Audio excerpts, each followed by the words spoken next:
اللہ کے رسول حضرت محمد مصطفیٰ صلی اللہ علیہ وآلہ وسلم بار بار امام حسین کو بلند کر کے دنیا کو یہ بتاتے تھے کہ یہ حسین مجھ سے ہے اور میں اس حسین سے۔ اے لوگو، اگر اس حسین پہ کوئی مشکل وقت آ جائے اور یہ تم سے مدد طلب کرے تو اس کا ساتھ دینا، کیونکہ یہ جنت کے جوانوں کا سردار ہے، میرا خون ہے، میری اولاد ہے۔ لیکن افسوس، ابھی رسول اللہ کی رحلت کو تھوڑا وقت ہی گزرا تھا کہ کربلا کے میدان میں ایک طرف 9 لاکھ کا مجمع تھا تو دوسری طرف وہ حسین جس کو اللہ کے رسول اپنے کندھوں پہ سوار کرتے تھے۔ امام حسین علیہ السلام اپنے نانا کی امت سے بار بار کہتے رہے کہ کیوں میرا رستہ روکا ہے؟ اے لوگو، پہچانو، میں تمہارے نبی کا نواسا ہوں۔ کیوں 3 دن سے میرے بچوں کو پیاسا رکھا ہے؟ کیوں میرے عزیز و اقارب کو شہید کیا ہے؟ بتاؤ، کیا میں نے رسول اللہ کی شریعت میں ترامیم کی ہے؟ کسی انسان کا حق کھایا ہے؟ کسی انسان پہ ظلم کیا ہے؟ اتنے میں فوج یزید ایک آواز میں کہنے لگی، اے حسین، ہم سب تجھے تیرے بابا علی کے بغض میں قتل کر رہے ہیں تاکہ یزید ہماری جھولیاں دولت سے بھر دے۔ امام حسین نے فرمایا، اے لوگو، آج جس اسلام کا علم تمہارے ہاتھوں میں بلند ہے، یہ علم میرے بابا علی نے بلند کیا۔ مت بھولنا، خیبر و خندق میں اگر علی نہ ہوتے تو اسلام کی فتح ناممکن تھی۔ وہ علی جس نے پوری زندگی اسلام کی تبلیغ کی، حق کو بلند کیا، رسول اللہ کی حفاظت کی، آج اس علی کو یہ اجر دے رہے ہو۔ اے لوگو، بتاؤ، اللہ کے رسول نے بار بار میرے بابا علی کا ہاتھ بلند کر کے فرمایا تھا کہ جہاں حق ہوگا وہاں علی ہوگا، جہاں علی ہوگا وہاں حق ہوگا، اور آج اس علی اور اولاد رسول کو یہ اجر دے رہے ہو۔ اتنے میں یزید کی فوج کے سپہ سالاروں نے دیکھا کہ کہیں فوج میں بغاوت نہ ہو جائے۔ اے شمر، کیا دیکھ رہے ہو؟ حملہ کرو۔ بس لاکھوں کی فوج نے جب رسول اللہ کے نواسے پہ حملہ کیا، امام حسین علیہ السلام نے اللہ کا نام لیا اور ذوالفقار کو نیام سے نکالا۔ تاریخ گواہ ہے، ایک طرف لاکھوں کا مجمع اور ایک طرف 3 دن کا بھوکا پیاسا حسین ابن علی۔ زمین پہ اس طرح کی جنگ پہلے کبھی نہیں دیکھی تھی کہ ایک تنہا انسان لاکھوں کے مجمع کو اس طرح سے فنار کر رہا ہے کہ فوج اشکیا واپس پلٹ کے بھاگنے لگی۔ امام حسین فوج یزید سے مخاطب ہو کے فرماتے ہیں، آؤ، 3 دن کے بھوکے کی جنگ دیکھو، 3 دن کے پیاسے کی جنگ دیکھو، رسول کے اس نواسے کی جنگ دیکھو، اس کی جنگ دیکھو جس کا جوان بھائی مارا گیا، جس کے جوان بیٹے کو نظروں کے سامنے قتل کیا گیا، جس نے اپنے ہی ہاتھوں سے اپنے بچے کی قبر بنائی۔ امام حسین شیر کی طرح فوج یزید سے لڑ رہے ہیں۔ اتنے میں آواز غیب آتی ہے، حسین، تیرا اللہ تجھ سے راضی ہوا۔ بس اس صدا کا سننا تھا، امام حسین علیہ السلام نے اپنی ذوالفقار کو تھام لیا۔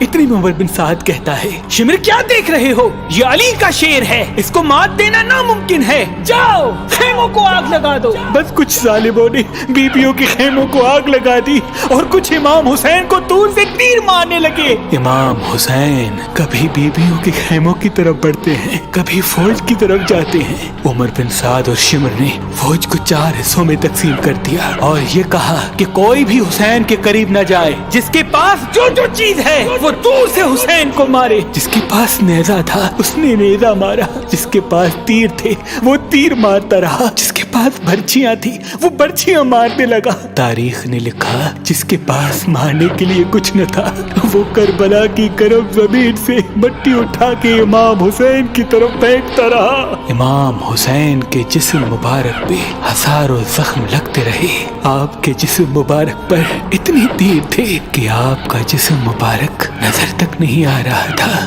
بس جیسے ہی نواسا رسول گھوڑے کی زین سے زمین پہ آتے ہیں، فوج یزید جھومنا شروع کر دیتی ہے، لیکن اتنے میں وہ گھوڑا جس پہ آپ سواری کیا کرتے تھے وہ امام حسین کے چاروں طرف گھومنا شروع کر دیتا ہے تاکہ ان تیروں سے